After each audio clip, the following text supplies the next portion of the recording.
The war in Ukraine has turned into one of the most brutal artillery slugfests in modern history. Russia relies on sheer numbers, pouring shells across the front in waves. But against that mass firepower, Ukraine has started fielding something far more advanced. A weapon so fast, so automated, and so survivable that Russian artillery crews now call it a nightmare. This is Sweden's Archer artillery system, and it's rewriting the rules of the battlefield.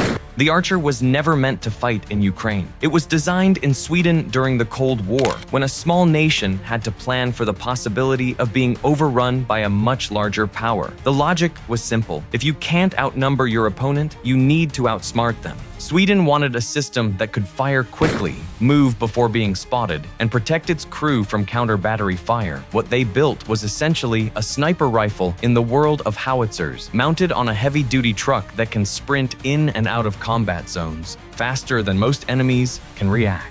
The magic of the Archer lies in its automation. Traditional artillery requires a full crew working outside the vehicle to load, aim, and fire. The Archer does almost all of this internally. Its autoloader can fire multiple rounds in less than a minute, and its advanced fire control system allows crews to program trajectories with precision. This means an Archer can drive into position, fire off a devastating strike, and be back on the road before the enemy has even locked in its coordinates. Ukrainian soldiers joke that it's the only artillery piece where the crew gets to stay inside with the air conditioning while the vehicle does the heavy lifting. On the Ukrainian front lines, this has been nothing short of revolutionary. The 43rd and 45th Artillery Brigades have deployed the system in both the east and south, where Russian forces are heavily concentrated. Counter-battery duels, where one side's artillery hunts the other, are some of the deadliest exchanges of the war. Normally, firing gives away your position almost instantly. Russian drones hover overhead, loitering munitions circle, and counter-battery radar tracks incoming shells. But Archer breaks that cycle. By the time Russian systems lock on, the vehicle is already gone, leaving only empty craters where it once stood. It's a shoot-and-scoot weapon designed for the drone age, and so far, it's been saving Ukrainian gunners' lives. Russian artillery crews have reportedly complained that Archer feels impossible to catch. Where Soviet-designed howitzers linger for minutes while their crews reload and reposition, Archer moves in seconds. It's not invincible. Nothing on this battlefield is, but it's far harder to destroy than the older Soviet guns Ukraine used to rely on. And in a war where survivability is as important as firepower, that makes all the difference. Of course, it isn't perfect. Ukrainian crews have already run into one big problem. The sheer pace of artillery warfare wears out barrels at a shocking rate. Archer's gun is powerful, but even high-tech steel can only handle so many rapid-fire missions before it degrades. Sweden has already had to send Ukraine at least 10 spare barrels just to keep the systems firing at full capacity. Then there's maintenance. The Archer is a sophisticated machine, and it requires trained operators and technicians who understand how to keep it in working order. Ukraine has adapted quickly, but it takes time to master all of the system's capabilities. At the same time, Ukrainian units have gotten creative.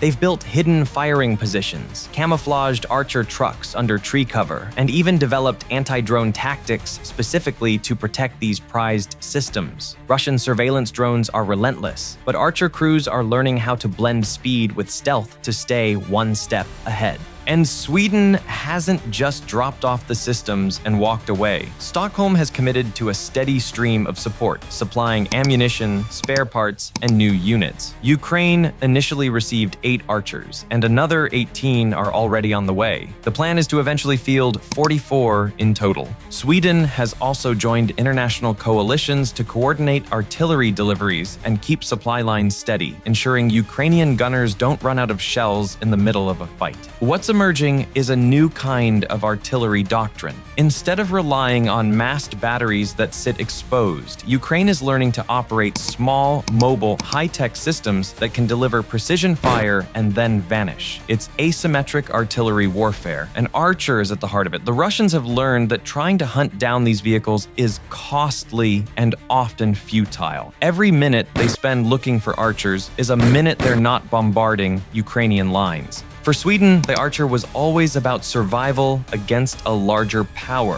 For Ukraine, it has become about turning survivability into dominance in the most dangerous kind of warfare, the artillery duel. The archer's battlefield performance has bigger consequences than just giving Ukraine an edge today. It's also a live demonstration for every NATO military watching the war. The lesson is simple but powerful. Automation and speed can be more valuable than raw numbers. Traditional artillery doctrine still has its place, but against modern drones, satellites, and radar, slow-moving guns are easy targets. Systems like the Archer prove that survivability through speed and automation is no longer optional. It's the future. That reality has started to change procurement discussions across Europe. Countries that once focused only on tanks or fighter jets are now pouring money into long-range precision artillery. NATO has always been strong in the air, but in Ukraine, it's artillery that has decided the pace of battle. When Ukraine uses Archer to strike Russian positions and then disappears before counter-battery fire arrives, it's sending a message that expensive Russian barrages can be outmaneuvered by technology and training.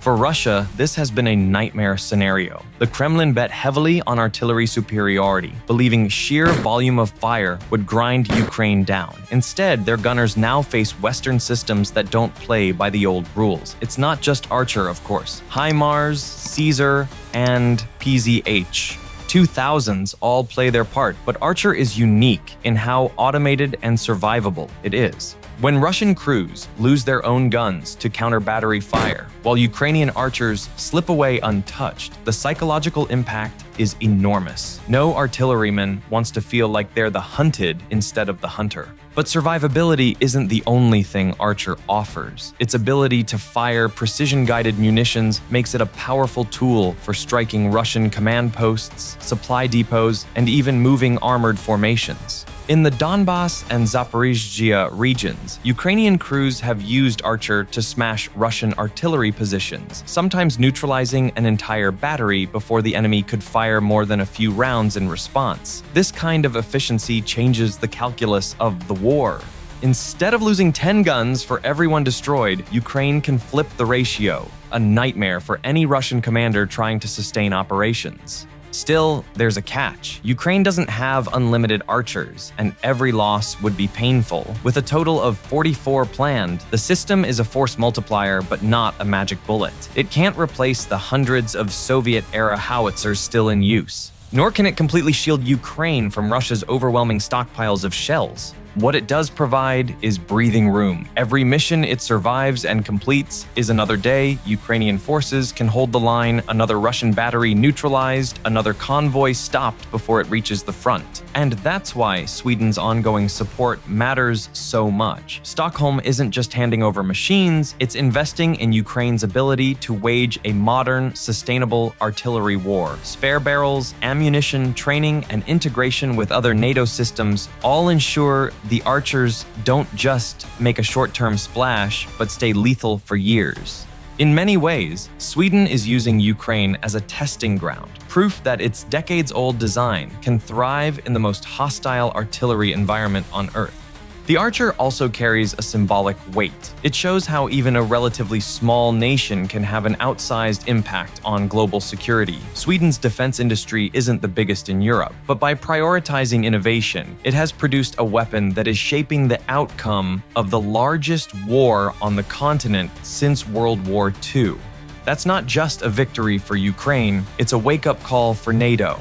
Looking forward, the question is no longer whether systems like Archer work.